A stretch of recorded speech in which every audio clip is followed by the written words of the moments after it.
Permitam que me apresente. Eu sou o Dodô. Hoje falaremos sobre um assunto no qual sou perito. Extinção. Há vários de vocês mundo afora que correm o grande risco de se juntarem a mim no esquecimento.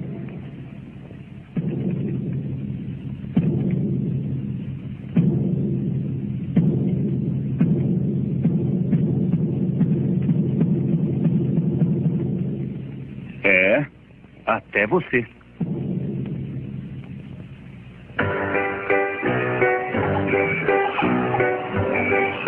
Mas não precisa ser dessa forma. Há coisas que você pode fazer para sobreviver. Só precisa seguir meu programa de 10 passos.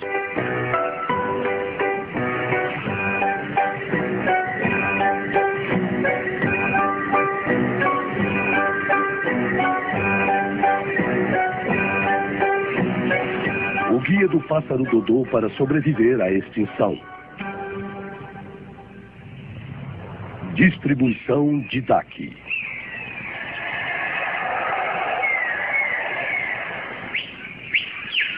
A natureza é algo maravilhoso, tão abundante, tão verde. Plantas e animais, predadores e presas, todos vivendo em perfeita harmonia. Até, é claro, o surgimento do homem. Aonde quer que ele vá, inevitavelmente a extinção o acompanha.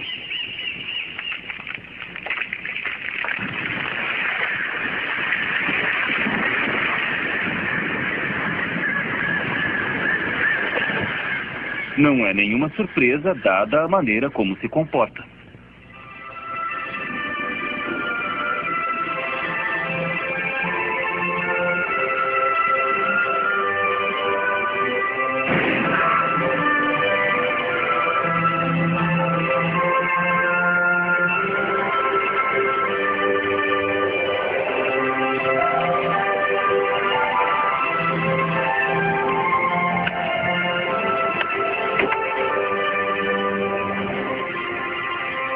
A pior coisa que pode acontecer a qualquer espécie é entrar em contato com um homem. E esta é a regra número 1 em nosso guia para sobreviver à extinção. Fique longe dos humanos. O clássico exemplo de extinção à moda humana, é claro, é a minha história. Tudo aconteceu há 400 anos, neste lugar, minha casa. As Ilhas Maurício, no Oceano Índico. É óbvio que hoje é um lugar muito diferente do que era antes. Este é Julian Hume, paleontologista, artista, perito em dodôs e nas ilhas onde vivíamos. Estas são as Ilhas Maurício como devem ter sido antes da chegada do homem. E como podem ver, é muito, muito diferente do lugar que imaginávamos. Hoje a cana-de-açúcar está em toda parte. Todas estas espécies de árvores de florestas desapareceram. E, infelizmente, a maioria dos animais também. Antes da chegada dos humanos, ela deve ter sido dominada por tartarugas gigantes que eram encontradas aos milhares. E outros répteis também. Lagartos são uma espécie terrestre bem grande. E cobras. E nesse ambiente tivemos uma ave muito especial. E ela é o Dodô. Viram? Eu sou especial. Foi uma espécie-chave no ambiente original. Em uma caminhada por Maurício, eu veria de 50 a 100 dessas aves. Bons tempos aqueles. Mas em 1598 tudo mudou.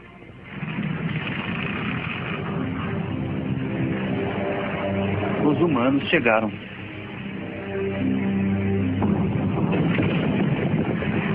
Aqui vamos nós de novo. Eu me lembro de tudo.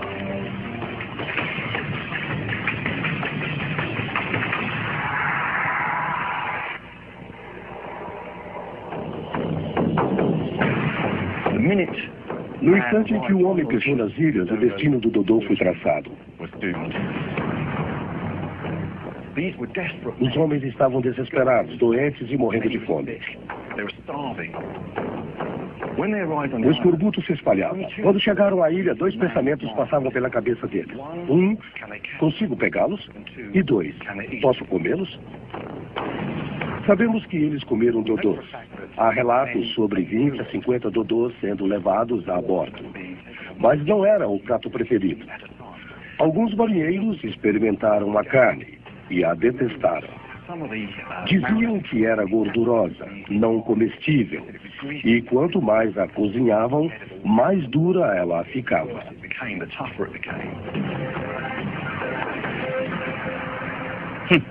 Engraçadinhos. Pelo menos não levamos ninguém à extinção. Mas ter gosto ruim não salvou minha espécie, porque os humanos trouxeram mudanças ainda mais trágicas para a ilha. Infelizmente, eles trouxeram animais exóticos que não existiam nas ilhas, como gatos, veados, bodes, porcos e os piores de todos que escaparam dos navios, os ratos. Os ratos se espalharam por estas florestas e começaram a competir com os dodôs pelas fontes de alimento, provavelmente atacando ovos e galinhas e perturbando os ninhos desses animais. Durante o tempo em que os humanos estiveram na costa, provavelmente não viram nenhum dodô. A guerra dos dodôs contra as outras espécies se deu o tempo todo nas áreas ainda não ocupadas. E foi isso. Em 80 anos de presença humana e seus acompanhantes mortais nas Ilhas Maurício, eu desapareci. Tão morto quanto um dodô.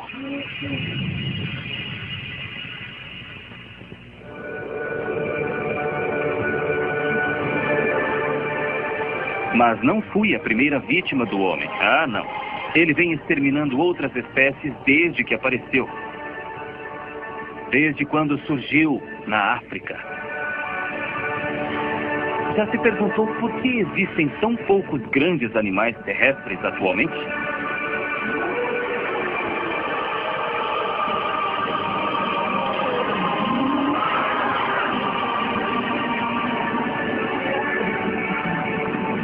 Até 10 mil anos atrás, grandes hordas de mamutes atravessavam a América do Norte.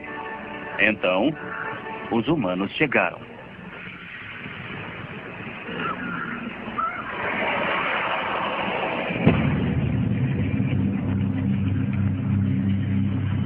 Na Austrália, 40 mil anos atrás, existiam lagartos gigantes e marsupiais do tamanho de cavalos. Mas eles não duraram muito depois da chegada do homem.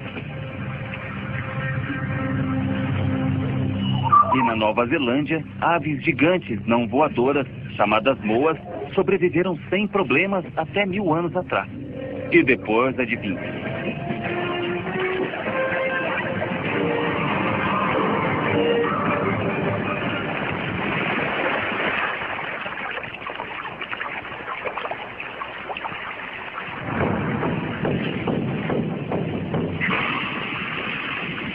Em cada continente, depois de algumas centenas de séculos, esses pequenos grupos humanos de caçadores exterminaram todos os grandes animais com suas lanças, arcos e flechas.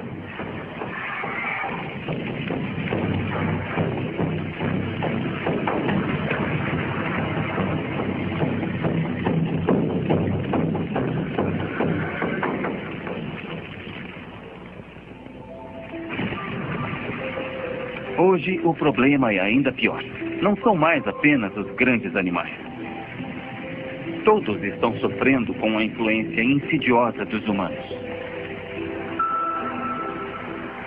Hoje temos um índice de 50 a 150 espécies que desaparecem por dia da face da Terra. É muito mais do que já foi visto na história. A lista vermelha mais recente mostra que 25% de todos os mamíferos do planeta estão em perigo. 1 em cada 3 anfíbios e 1 em cada 8 aves desaparecerão. Animais que estamos acostumados a ver estão em perigo. É extinção demais. Mas, embora seja tentador, eu não vou culpar as pessoas por tudo. Porque a natureza é um ambiente difícil. A competição é feroz. A sobrevivência do mais forte. E isso nos leva à regra número 2.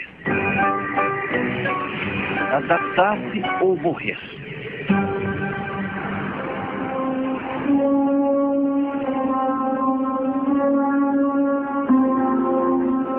Os museus de história natural são a maior prova de como todos somos vulneráveis e que a extinção pode estar na próxima esquina. Olhem para mim, humanos, e se desesperem. Temos o registro de um fóssil de não menos que 3 milhões de anos, o que nos leva a crer que as espécies sempre se extinguem de alguma forma. É uma parte normal e inevitável do processo de evolução. Não sabemos exatamente a porcentagem das espécies que já existiram e que vivem até hoje, mas é por volta de 1%, talvez 1 em 1000. Todas as outras foram extintas. All the rest have gone extinct.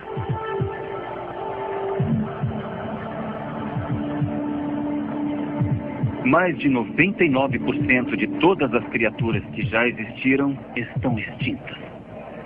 E naquela época, todas elas pareciam perfeitamente ajustadas aos seus ambientes. Até os grandes dinossauros, que dominaram o planeta e acharam que iriam viver para sempre, foram exterminados.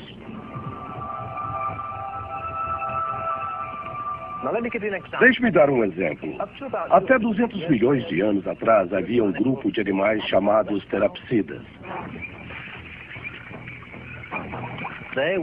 Eles eram, com certeza, os animais terrestres dominantes que caminhavam sobre a Terra.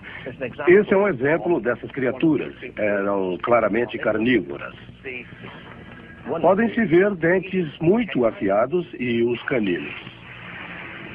Sua principal presa deve ter sido animais como este, os diconodontes, que eram os herbívoros da época. Eles viviam em hordas, pastando como os animais das savanas africanas hoje. Seria mais ou menos isso. Era fácil pensar que viveriam para sempre. Aos 200 milhões de anos, apareceu um novo grupo, o grupo dos dinossauros.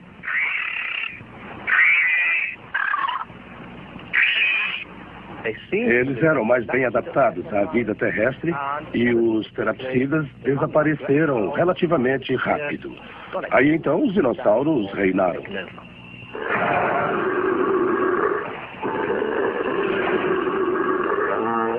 A lição aqui é que todos, até as espécies mais bem-sucedidas, no final, sucumbirão à extinção.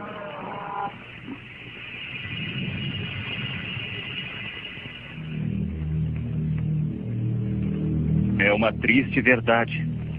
Estão todos condenados. Mas existem animais que desafiam a regra e que mantêm a extinção longe deles, por milênios.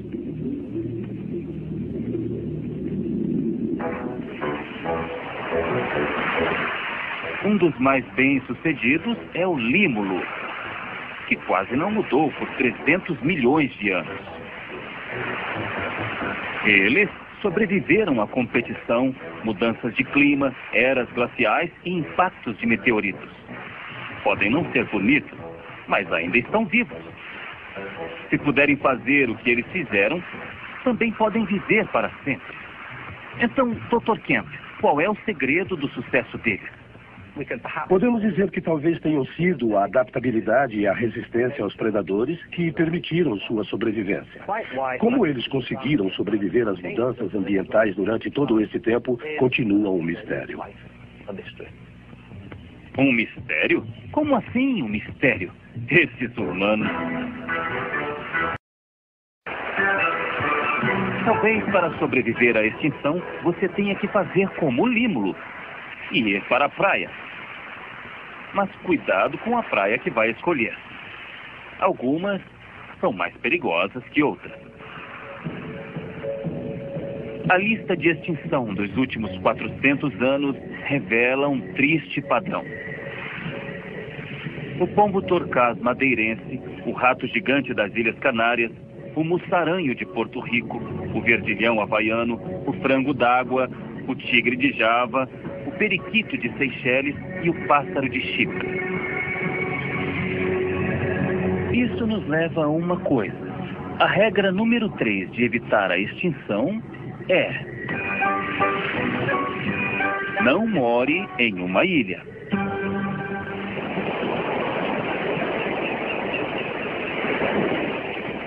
Por mais sedutora que seja a vida numa ilha, ela é o equivalente evolucionário a mudar para uma comunidade fechada de aposentados.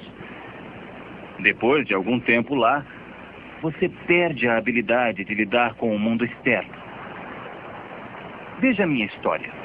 Meus ancestrais se pareciam com esta pomba das Ilhas Nicobar. Muito tempo atrás, algumas delas saíram da rota e foram parar nas Ilhas Maurício. 1 milhão de anos depois, nos tornamos completamente irreconhecíveis. As pessoas riam do meu corpo avantajado e asas pequenas, mas eu era perfeitamente adaptado à vida na ilha. Por que uma ave como o dodô perderia a capacidade de voar? Porque produzir um voo exige muito das aves em termos de energia.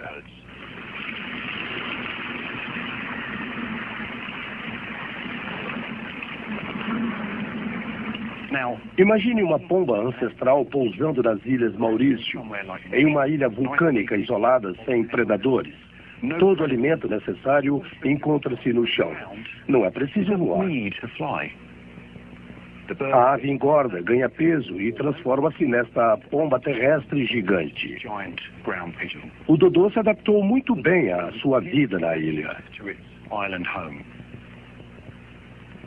Viram?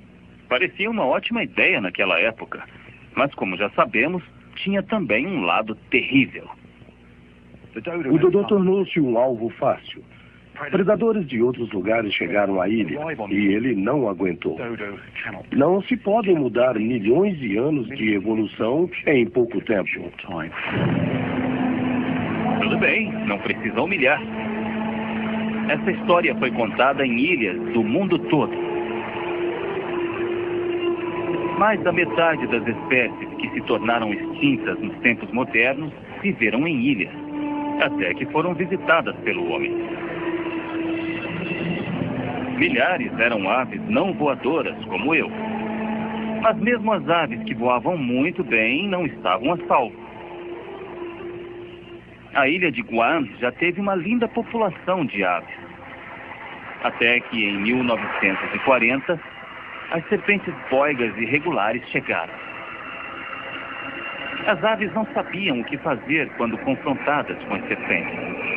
Em vez de voar, elas ficavam paradas. Não era uma boa ideia. E esta é a próxima dica. O que quer que faça, não seja um alvo fácil.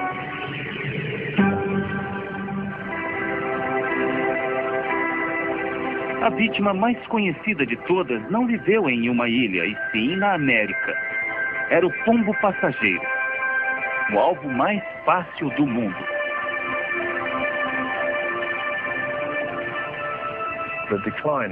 O fim do pombo passageiro é o mais dramático de todos que se tem notícia. No início do século XIX, era provavelmente a ave mais abundante da Terra.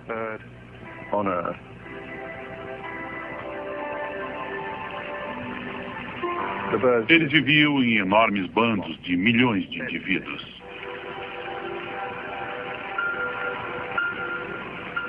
Escureciam o céu e faziam tanto barulho que não se podia ouvir um homem gritando devido a todas aquelas asas batendo. Esses bandos enormes causavam muita destruição às plantações e a algumas árvores e a tudo que cruzava seu caminho.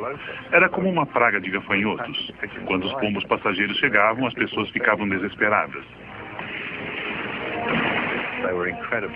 Era muito fácil atingir. Era só apontar a arma para o céu, puxar o gatilho e assistir aos pombos caírem a cada tiro. Qualquer ave com um pouco de lucidez teria fugido dessa carnificina. Mas o pombo passageiro não fugiu. A verdade é que era muito fácil atrair os pombos para as armas dos caçadores.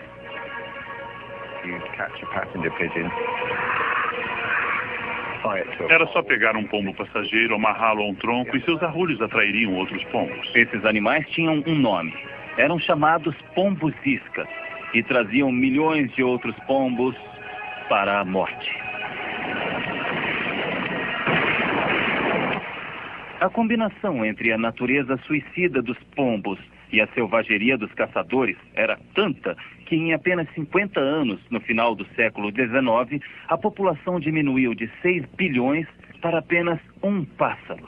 Uma queda na população de 250 mil pássaros por dia.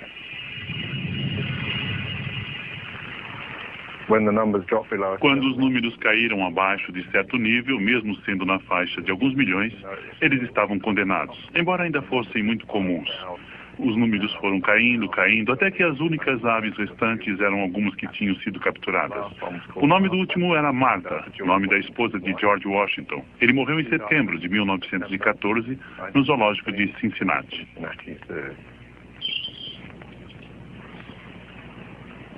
A gota d'água para o pombo passageiro foi que, enquanto eram perseguidos, não conseguiam reproduzir-se rápido o bastante para manter o número da população.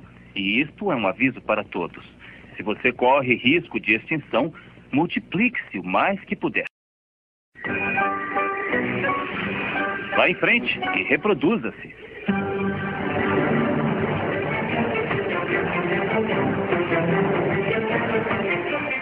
Em 1859, 24 coelhos foram levados para a Austrália. 100 anos depois, havia 600 milhões deles. Eles tomaram conta do continente e ocuparam o lugar de muitas espécies nativas.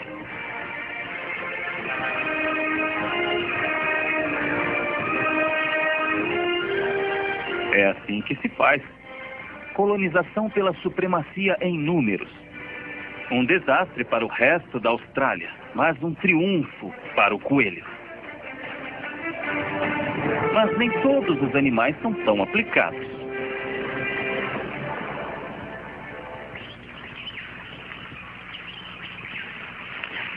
Tá certo. Os pandas tiveram tempos difíceis. Seu habitat foi fragmentado e o seu número diminuiu. Mas eles poderiam ser mais esforçados. Eles praticamente pedem para serem extintos. É sério. Eles nem se alimentam direito. O panda gigante é um animal muito curioso.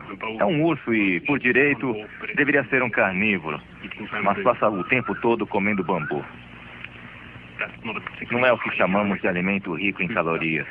Estima-se que os pandas absorvam apenas 10% dos benefícios do bambu, porque o seu aparelho digestório não foi feito para digeri-lo.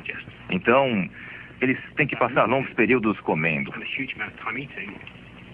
Um panda adulto come entre 15 e 50 quilos de bambu por dia, metade de seu peso corporal em um dia. Não é um uso produtivo do tempo e, devido a pouca energia, eles tendem a viver de forma letárgica, passando a maior parte do tempo sentados e comendo. E se não estão sentados, não sabem o que fazer com eles mesmos. Mesmo quando o assunto é satisfazer seus instintos mais primários.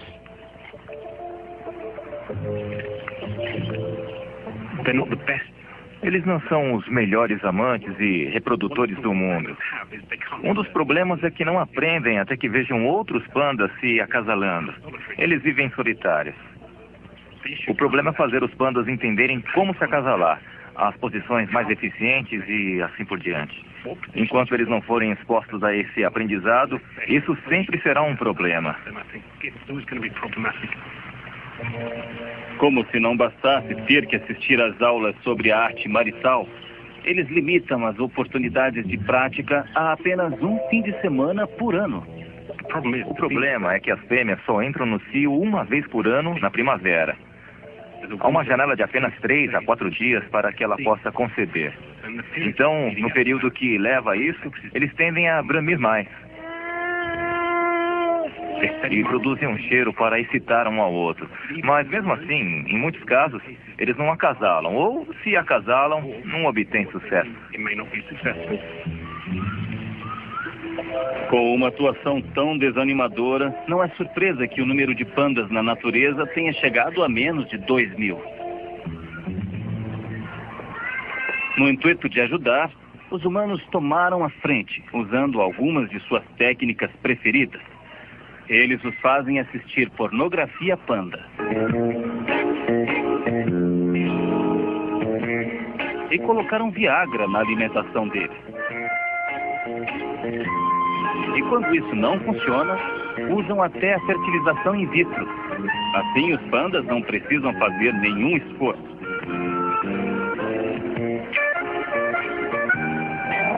Tem sido um sucesso estrondoso. Nos santuários chineses, os pequenos pandas estão nascendo feito grama. É bom saber que os humanos não são apenas destruidores.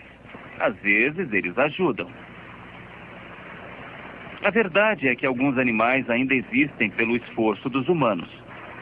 E esta é a próxima regra. Se quer sobreviver,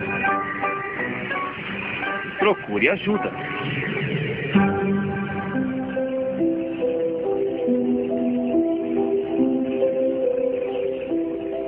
Uma das melhores maneiras de ficar longe da extinção é entrar num programa de reprodução em cativeiro.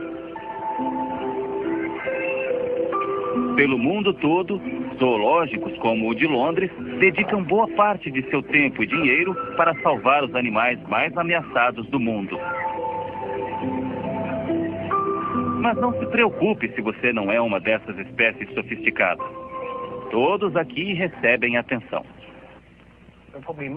Provavelmente há mais espécies ameaçadas nesta sala em termos de números e de indivíduos do que em qualquer outro lugar comparável do planeta. Estes são caracóis arbivorícolas da Polinésia Francesa. Caracóis? Tenha paciência. Eles são chamados de caracóis partula. Os caracóis partula foram levados à extinção por uma série de catástrofes envolvendo caracóis.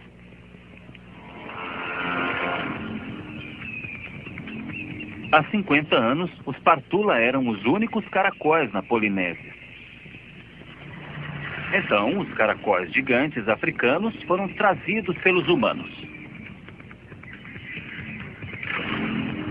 Por quê? Porque eles achavam que seriam bons para comer. Que delícia! É claro que ninguém comeu aquelas coisinhas nojentas, e antes que notassem, esses caracóis já estavam em todo lugar.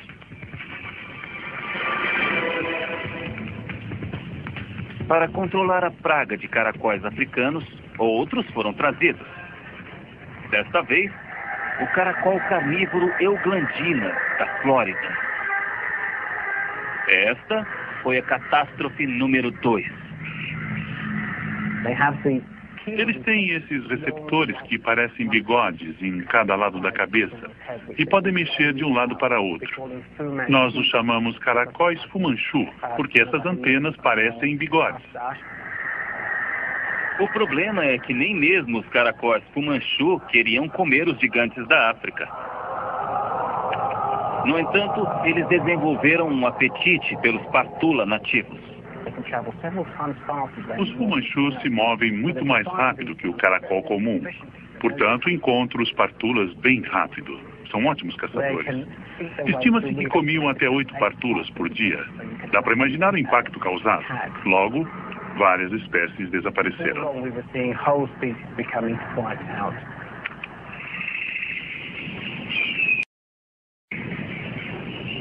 Felizmente, as pessoas se importaram com os pobres partula. E enquanto os caracóis carnívoros tomavam conta da ilha, uma operação de resgate entrou em ação.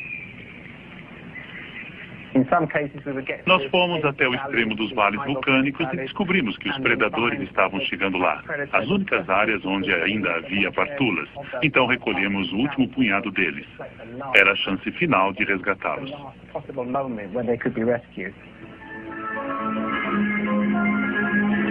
Salvos de sua ilha paradisíaca, os caracóis têm sido tratados e alimentados nestes tanques de vidro nos últimos 15 anos. E parece que eles adoram. Mais do que apenas um punhado de caracóis, hoje existem algumas espécies em quantidade suficiente para encher um balde e garantir sua sobrevivência. Mas nem todos os caracóis puderam ser salvos da extinção, como o pobre Partula túrgida. Infelizmente, em 1º de janeiro de 1996, os túrgidas foram encontrados mortos. Eu que os encontrei mortos. Apesar dos nossos esforços, não sobreviveram, não responderam aos esforços de reprodução. Foi muito triste. Nós fizemos o que podíamos. Pelo menos tiveram uma chance. Pelo menos os caracóis tiveram sua chance. Mas nem todos terão tanta sorte. Principalmente os grandalhões. Não há espaço nos zoológicos do mundo para abrigar todas as espécies ameaçadas. Para alguns, o melhor a fazer é colocar suas esperanças no gelo.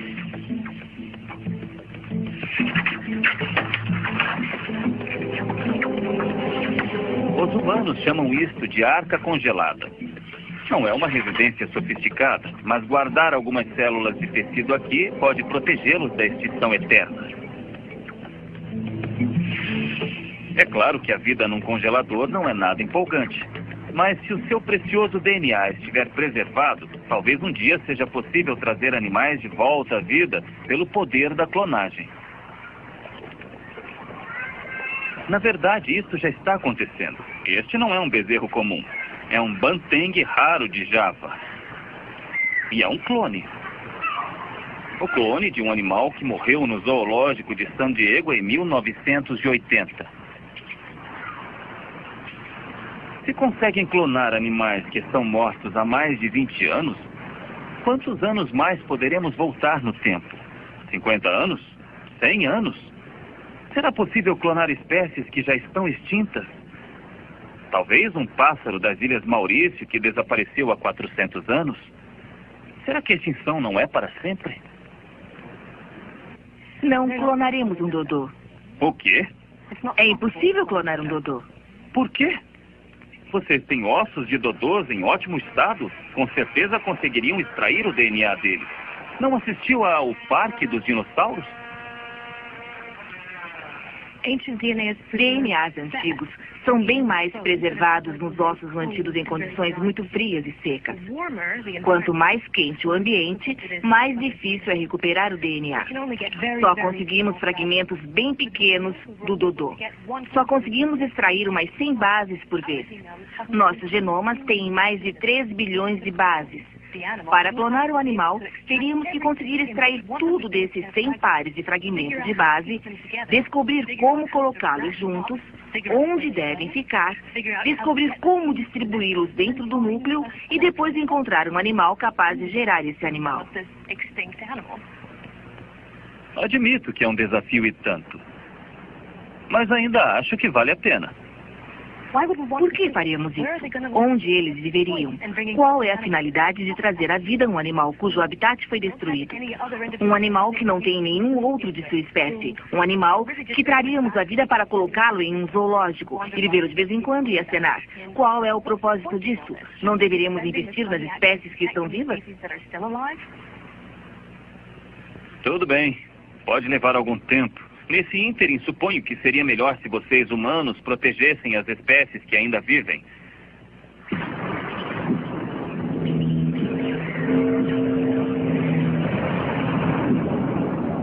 Mas me parece que vocês estão mais interessados em transformá-los em lembrancinhas.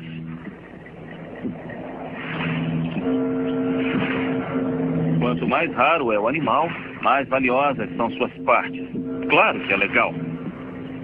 Como se fizesse alguma diferença.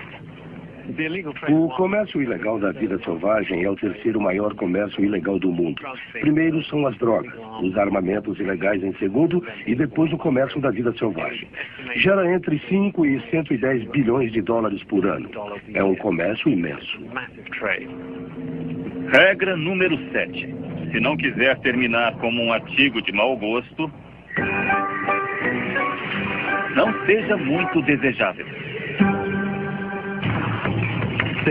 Este chale é feito de um antílope tibetano. Eles matam o antílope e depois retiram toda a lã de sua pele. Seu preço será entre 5 e 7 mil reais no Reino Unido. São caçados por volta de 20 mil animais por ano. Estima-se que restam apenas 80 mil animais.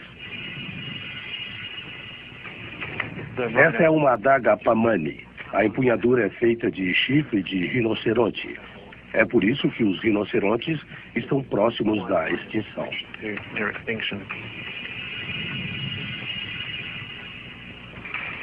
Marfim. Sabemos quando é um marfim por causa de sua suavidade. E devido ao amarelado da cor, pode-se dizer que é um marfim genuíno.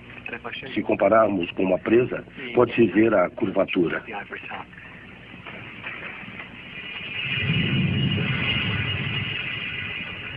Centenas de espécies são afetadas pelo comércio da vida selvagem. E é um animal que está sofrendo mais que a maioria. A procura por partes de tigre é tamanha que o levou à beira da extinção. E está piorando por causa da internet. A internet é barata, anônima e fácil. Isso atrai as pessoas que querem comprar e vender, principalmente produtos ilegais.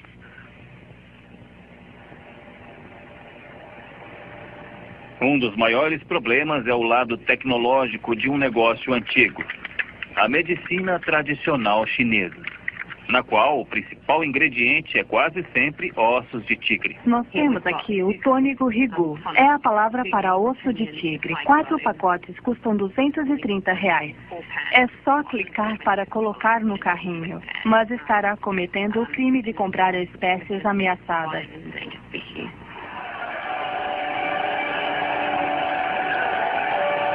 A procura por produtos à base de ossos de tigre é interminável. Em Taiwan, em uma única investida, foram encontrados os restos de 5% dos tigres de Sumatra de todo o mundo. Se o comércio de tigres continuar, eles estarão extintos dentro de 15 ou 20 anos na próxima geração. É muito sério e temos que agir se quisermos impedir que desapareçam da natureza para sempre.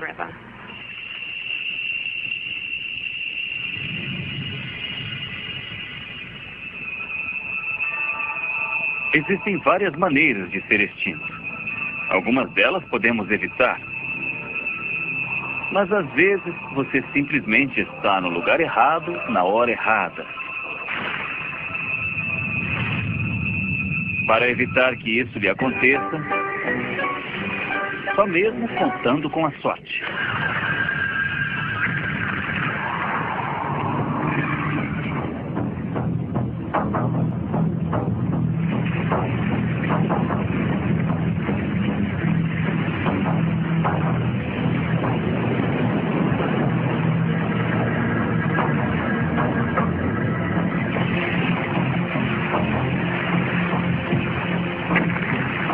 Os pobres dinossauros desapareceram depois que um asteroide se chocou com a Terra há 65 milhões de anos.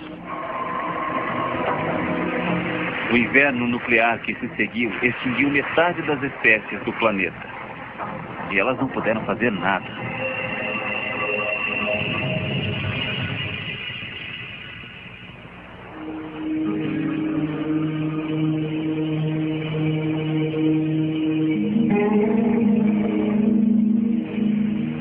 Foi horrível, mas não foi a primeira extinção em massa que abalou a Terra.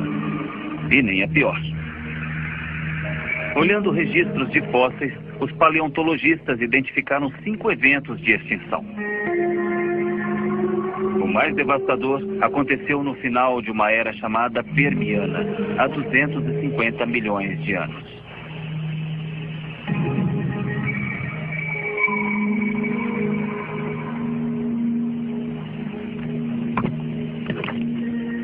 Esta é uma zona morta. Ela representa como esta área ficou depois da destruição.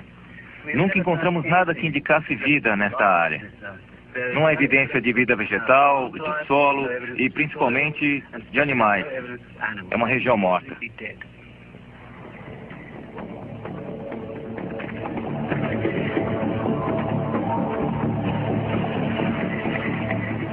Nunca na história do planeta houve uma catástrofe tão vasta, tão destruidora e tão completa. Saímos de um meio rico para um deserto biológico, de um lugar que é como uma floresta tropical para um lugar onde algumas espécies lutavam pela existência.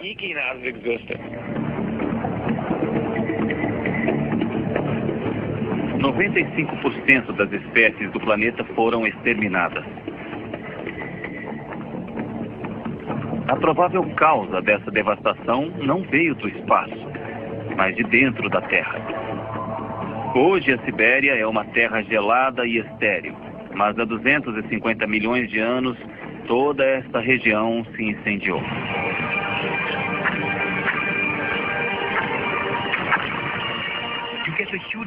Acontecia uma erupção enorme, e uma pausa, e mais algumas, e depois outra. Por centenas de milhares de anos, a Terra expeliu lava quase sem parar. Por quase 1 milhão de anos, milhões de quilômetros cúbicos de erupção. Era um vulcão gigantesco, dezenas de milhares de vezes maior do que qualquer coisa que o homem já viu. Como resultado dessas erupções, a Terra ficou mais fria. Primeiro, entramos no inverno vulcânico. A poeira e o enxofre esfriavam a atmosfera após cada erupção por dezenas de anos.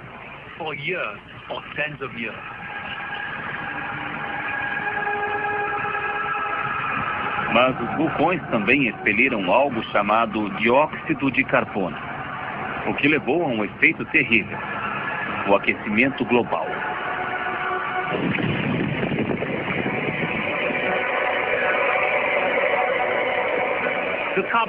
O dióxido de carbono levou a um efeito estufa, substituindo o frio pelo aquecimento incomum. Foram 2 golpes: o esfriamento por um tempo e o aquecimento por mais tempo ainda. Então, após milhões de anos, a Terra e o clima estavam diferentes e uma extinção em massa aconteceu.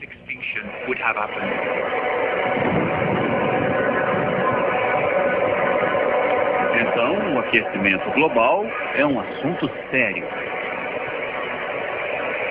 O pior de tudo é que, enquanto conversamos, a Terra está indo para a sua 6ª extinção em massa. Ela está acontecendo mais rápido que qualquer desastre do passado.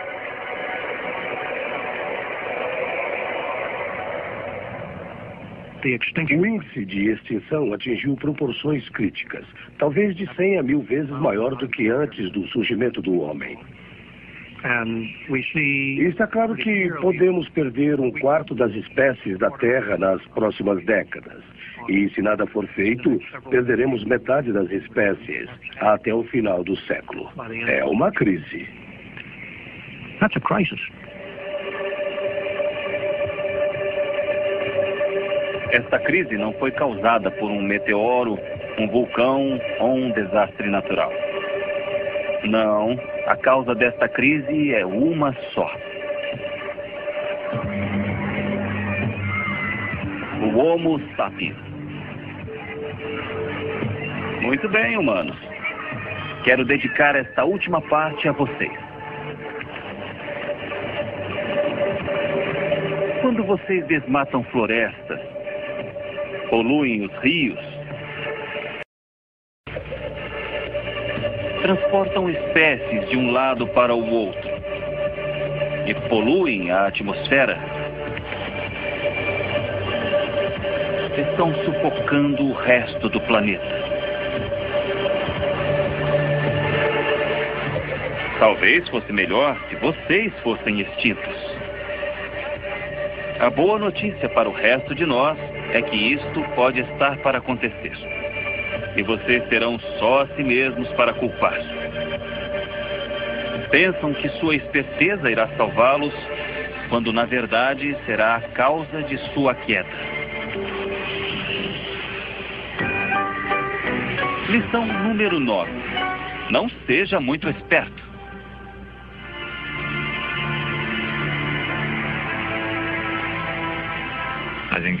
Eu acho que o ser humano é uma espécie fracassada. Estamos de partida e somos falhos.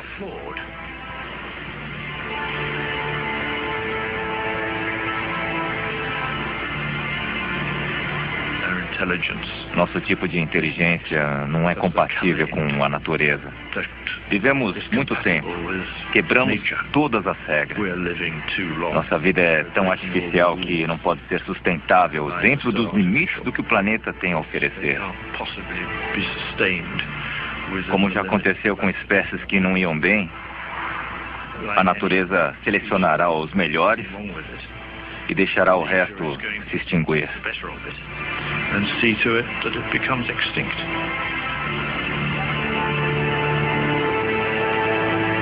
Vocês estão deteriorando a habilidade do planeta de sustentá-los e logo serão extintos.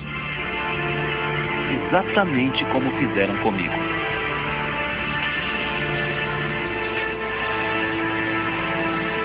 Não acreditam? Pensam que viverão para sempre? Eu não teria tanta certeza. Há 2 vezes mais pessoas hoje do que há 50 anos. Todos consomem mais, aquecendo o planeta. Em breve, as regiões equatoriais se tornarão desertos.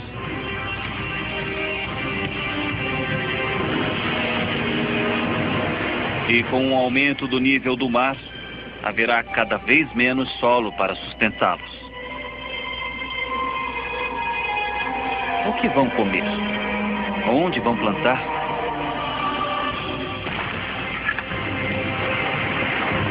Com a fome, vêm as guerras, que são seguidas por pragas e pestes.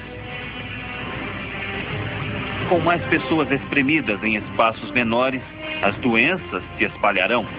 Precisarão de remédios, mas onde consegui-los?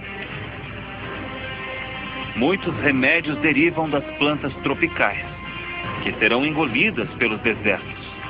O que vão fazer? Tudo levará ao caos. O planeta adoraria ver a extinção do homem. E quanto mais cedo, melhor. Não há dúvida de que a natureza se encheria de alegria.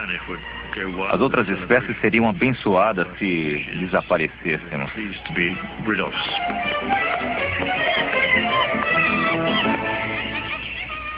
Ninguém quer vocês aqui.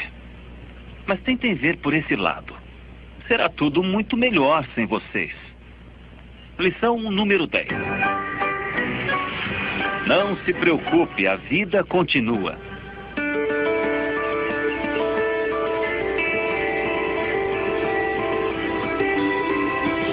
Uma das melhores coisas da vida é sua perseverança. Sem vocês no caminho, a vida renascerá rapidamente.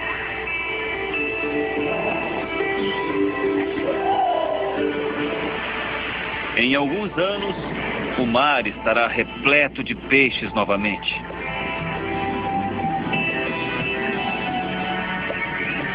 As florestas voltarão a crescer. E enquanto suas cidades desmoronam, o ar se encherá com o canto dos pássaros.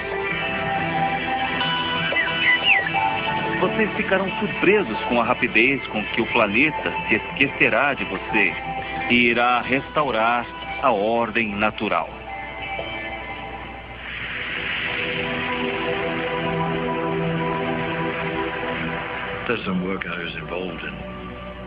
Eu trabalhei em um projeto alguns anos atrás, no qual encontramos um novo continente.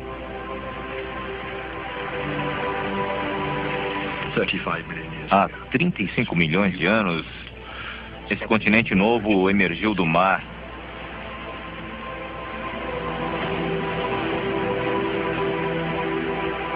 E durou até 10 milhões de anos atrás. Mas o Atlântico Norte se alargou e esse continente submergiu de novo.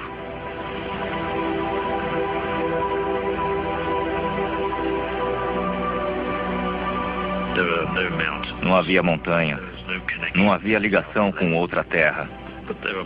Mas havia plantas, sementes brotaram, pássaros e outros invertebrados viviam lá. Deve ter sido um lugar agradável e tranquilo.